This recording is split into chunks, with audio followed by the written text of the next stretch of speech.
Hello everyone, welcome to skill IQ। Skill IQ में आपका स्वागत है।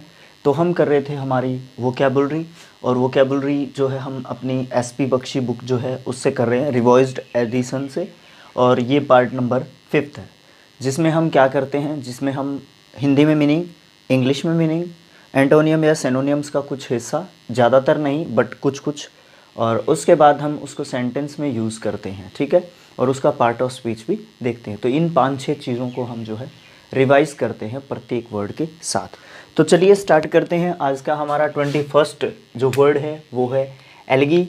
एल्गी, एल्गीड, एल्गीड इसका सेकंड एंड थर्ड फॉर्म होता है, क्योंकि ये एक वर्ब होता है और इसका मतलब होता है किसी के ऊपर भी बिना प्रमाण के क्या करना, आरोपित करना किसी को, या किसी के ऊपर आरोप लगाना, या फिर आप ये भी कह सकते हैं कि किसी को दोष देना, ठीक है। किसी को दोष देना भी आप इसका मीनिंग कह सकते हैं। इंग्लिश की बात करें तो चार्ज विदाउट प्रूफ, मतलब बिना भी किसी प्रूफ के किसी को जो है क्या करना, चार्ज करना, किसी को आरोपित करना। सेंटेंस की बात करें तो the newspaper reporter algae, algae होना चाहिए क्योंकि ये सिंगुलर सब्जेक्ट है। तो algae that the man was innocent, है ना। तो न्यूज़पेपर का जो रिपोर्टर था वो एल्गीज कर देता है, बट जो मैन था ना वो क्या था, वो इनोसेंट था, वो निर्दोष था। नेक्स्ट जो वर्ड है हमारा एक्मे। एक्मे जो है नाउन होता है, ACHME, एक्मे, सर्वोच्च शिखर, बिल्कुल चरम बिंदु।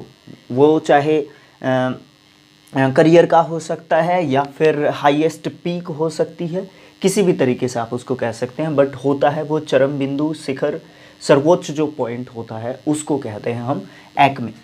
तो यहाँ पे टॉप, पिनैकल, एपेक्स, ये जो पिनैकल वर्ड है ना, एग्जैक्ट सिनोनियम कह सकते हैं आप इसको, ठीक है। एपेक्स भी और टॉप तो जानते ही हैं।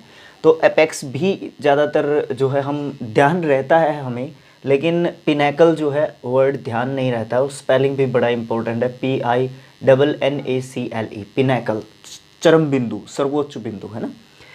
Once at the acme of his political career, now he is at nadir। अब यहाँ पे आपसे मैं क्वेश्चन पूछ रहा हूँ, NADIAR, ये वर्ड का पार्ट ऑफ स्पीच क्या है, इसका हिंदी और इंग्लिश मीनिंग क्या है, ये आप मुझे कमेंट बॉक्स में लिख के बताएंगे, ठीक है।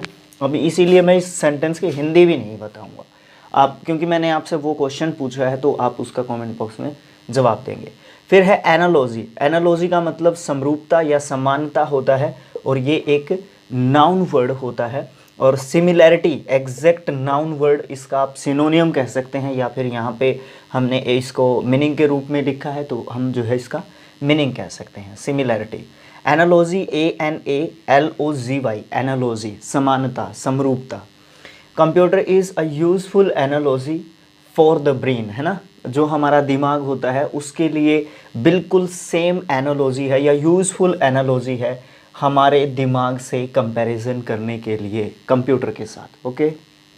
नेक्स्ट वर्ड है अप्राइज, APPRAISE, वर्ब होता है अप्राइज्ड। अप्राइज्ड इसका सेकेंड एंड थर्ड फॉर्म होता है। इसका मतलब होता है मूल्य निरूपण करना या मोल लगाना, ठीक है। किसी भी चीज़ का मूल्य, आप ये भी कह सकते हैं मूल्य निर्धारित करना, ठीक है। मूल्य निर्धारित करना भी हम जो है इसका मीनिंग कह सकते हैं।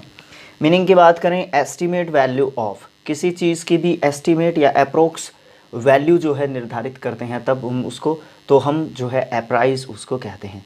An employer should apprise the ability of his employees, है ना। जो एम्प्लॉयर होता है, जो एक रैंक में थोड़े से बड़े पर्सन को हम एम्प्लॉयर कहते हैं, ये भी एक नाउन वर्ड होता है, और एम्प्लॉयज़ भी एक नाउन वर्ड होता है।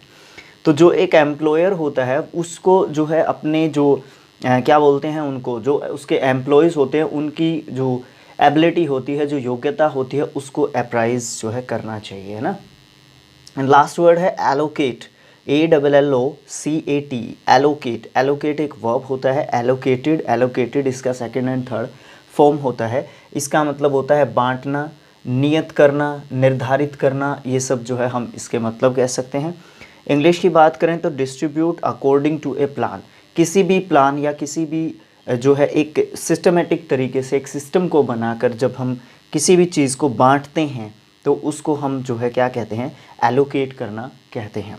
सेंटेंस की बात करें, the manager allocates duties to the assistants. जो मैनेजर है ना वो क्या करता है, जो भी असिस्टेंट्स हैं उसके उनकी ड्यूटीज़ को क्या करता है, एलोकेट करता है। तो यहाँ पे ये थे हमारे 21 से लेकर 25 तक सेंटेंसेस, जिसमें हमने पार्ट 5 किया।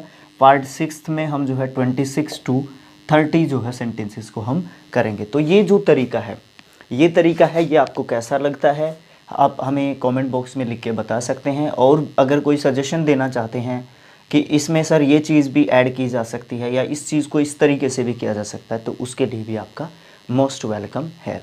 लेकिन हमें ये तरीका है ना थोड़ा सा बेस्ट लगता है। हम किसी भी बुक से किसी भी वर्ड को कर रहे हों, ये तरीका जो है हम हमेशा अपनाते हैं उसमें, और ये बिल्कुल सटीक और एकदम से बेस्ट जो तरीका है ना वो हमें लगता है। तो आपको क्या लगता है ये भी बता सकते हैं, ये तरीका आपको कैसा लगा ये भी बता सकते हैं, और वीडियो को शेयर कर सकते हैं, चैनल को सब्सक्राइब कर सकते हैं, सपोर्ट कर सकते हैं आप बड़े अच्छे तरीके से। तो thanks for watching, thank you so much. मिलेंगे नेक्स्ट पार्ट में। Thank you.